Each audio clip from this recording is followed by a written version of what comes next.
Hello gamers and welcome back. I'm Rob, of course, or Warshak if you want to call me by my in-game name. And right before I was about to leave for my class, just like literally as I'm walking out the door, I get an update that balance changes are coming in 10.2 along with, of course, the ranked changes that we already made the video on. And I'm like, what the hell would they possibly change next? And then I see a couple cards. I'm like, oh boy, and I ran back downstairs. Now I'm going to record this video and try to knock it out so I can get this to you as soon as possible. So a couple cards are getting nerfed along with the new changes that are happening to ladder next month. Bonemare, instead of 7 mana, it now costs 8 mana. This is big stuff. Bonemare on 7 is quite frankly one of the most powerful turn 7s most tempo decks can have. Looking at Rogue, a lot of players will throw down Karen or like a Scalebane. Very hard to get rid of for the most part, or if they have 2 to 3 minions, it's hard to clear the board on like before 7, because Bonemare is gonna throw down on the board and give basically 9/9 in stats for 7 mana. It costing 8 now gives players a little bit of alleviation on making sure they have that complete board clear on 7. It also lines up really well with if you're playing Warlock right now. Turn 8, you got Twisting Nether, so you can either Twisting Nether after the Bonemare or prior, depending on your current situation. There's quite a few classes that, this jumping to 8 allows those classes to either have time to draw into the AoE that they're looking for, or they actually get the AoE when this card is played, which is pretty cool in my opinion. Bonemare is one of those cards that was going to be kind of just like an auto include. And there's one thing that in Hearthstone that I don't like is having cards that automatically fit into decks regardless of almost what kind of deck it is. It's a tempo deck or this deck, you're thinking a druid or whatever. They just have like these auto include cards that without those cards the deck doesn't perform as well as it should. But when you have those kinds of auto include cards, it doesn't make room for new renditions to the deck. There's no ability to basically try something new because those cards are just the most powerful cards for the mana slot. So now not only does Bonemare have to compete now with other mana or 8 mana cards like Lich King, the 7 mana slot is now open up to maybe some other cards that didn't see play because Bonemare was 7 mana.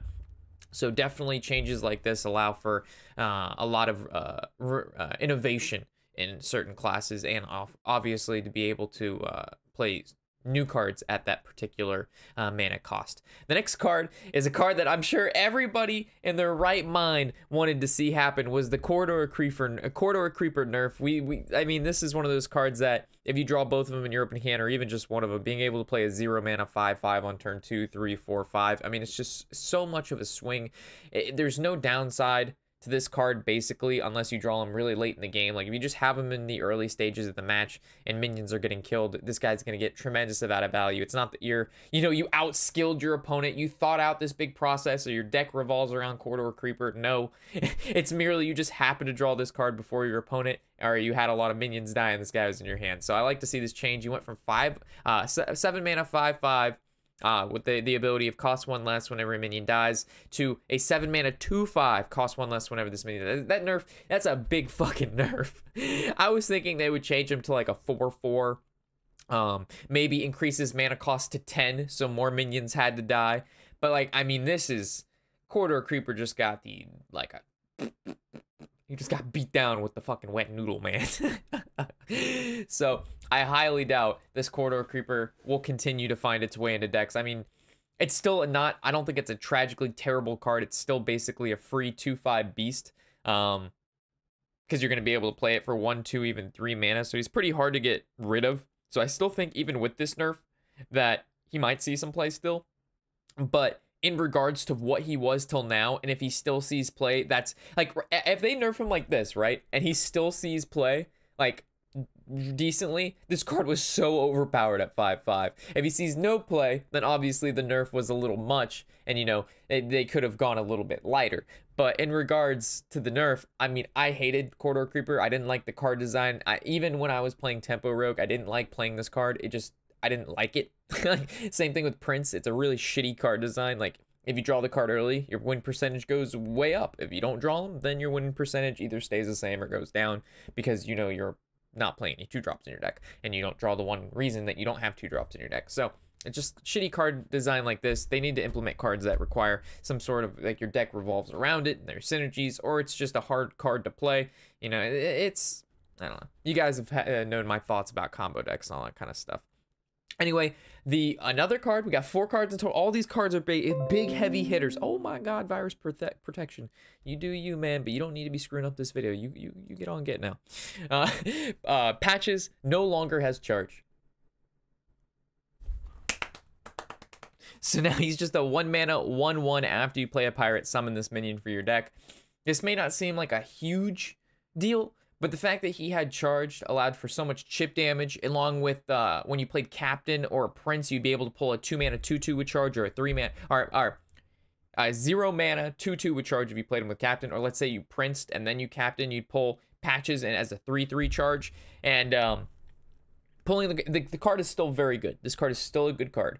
But the charge made this card very, very powerful, allowed for so much chip damage, allowed for so many trades that probably shouldn't have happened, because this guy was basically able to come out of your deck and fucking just fly in there like a little cannonball. So I don't know if they're gonna, like, when he comes out and says, I'm in charge now, no Patches, you're definitely not in charge now. So another slight tweak to the card, really like it. Again, when they make modifications like this, it's good shit. They need to make these. I don't know why they didn't make these changes a while ago. Yeah, I don't know how much data they fucking need to realize that, you know, Corridor Creeper is played in a retarded amount of decks and it swings games the way they shouldn't go just based on 1 to 2 cards. You know, Bonemare was powerful, I think.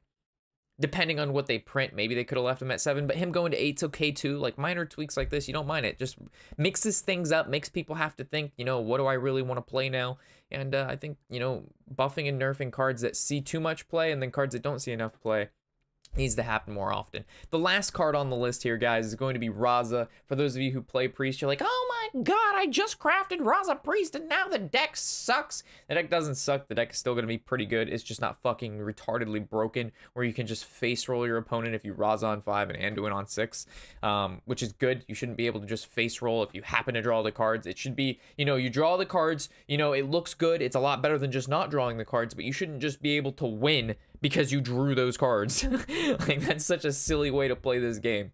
So Raza went from exactly what he does, but your 0 powers cost 0 to now your hero power after you play Raza costs 1. So you actually there is a small payment for using that hero power that Anduin's going to give you, or your heal. The 0 was a bit much, you know, and also you got to keep in mind that when these cards rotate over to Wild, we don't want Wild to be a cesspool of garbage that we just was so broken that eventually rotated out, and then we go try to play Wild and it's an awful experience. So Blizzard is trying to keep in mind, you know, the players who currently either play Wild or are going to play Wild, they don't want to have an overwhelmingly sour time playing it against cards like, you know, the Anduin Raza or the Highlander Priest with this particular card. So pushing this down to the cost of 1 makes the deck still very powerful. You can still OTK your opponent if you have the correct or the right setup. It just makes it so it's a little bit more difficult to do that. And on top of that, even if you now draw Raza and the Anduin, you have to pay the 1, which isn't a ton, but the deck's still good. Don't get me wrong, guys. It's still going to be a tier, maybe not tier 1 anymore, maybe tier 2 or something. The deck's still going to be good, but it's going to require a little bit more thought to play. And it doesn't, you know, when you draw Raza on 5 and Anduin on 8, it's not an automatic win for you guys anymore, which it shouldn't have been in the first place. So these changes are good. Every change I like here. But a note to take away from here, guys, is that there's so many cards in this game that see no play. And the reason they don't see play is because they're 1 or 2 stats or 1 or 2 mana too high. So, and there's a lot of great, super cool cards that just never see play or any competitive deck because of this. So I would like to see balance changes come out every 1 month to 2 months, and then Blizzard take, all right, what is the top 10 cards being played? Let's take a look at those. Do those need nerfs? Slight modifications. I'm talking very slight modifications to make them still good, but just not auto-include for the slot. And then you take cards that see almost no play, and you slightly give them a little buff and see where they go from there. And then you have this whole pool of cards that now people can play with, and not every card is too broken, but not every card is filler or just sucks ass and never sees play. You get this nice little medium.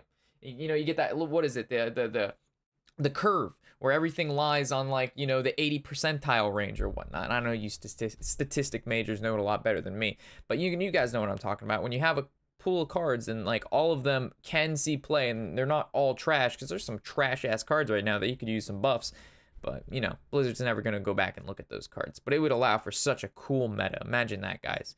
You know, you could use almost 90% of your collection, even more. Right now, you're using maybe, what, 10 to 20% of your collection of cards because all the other cards just suck. They're not competitive enough. The power level isn't there. So there's my insight on that. Really cool changes. Excited to see this. Excited to see less Highlander Priest on ladder. I'm sure we'll still see it, but probably a lot less. And then also these changes will take an effect. I didn't mention a date, next month.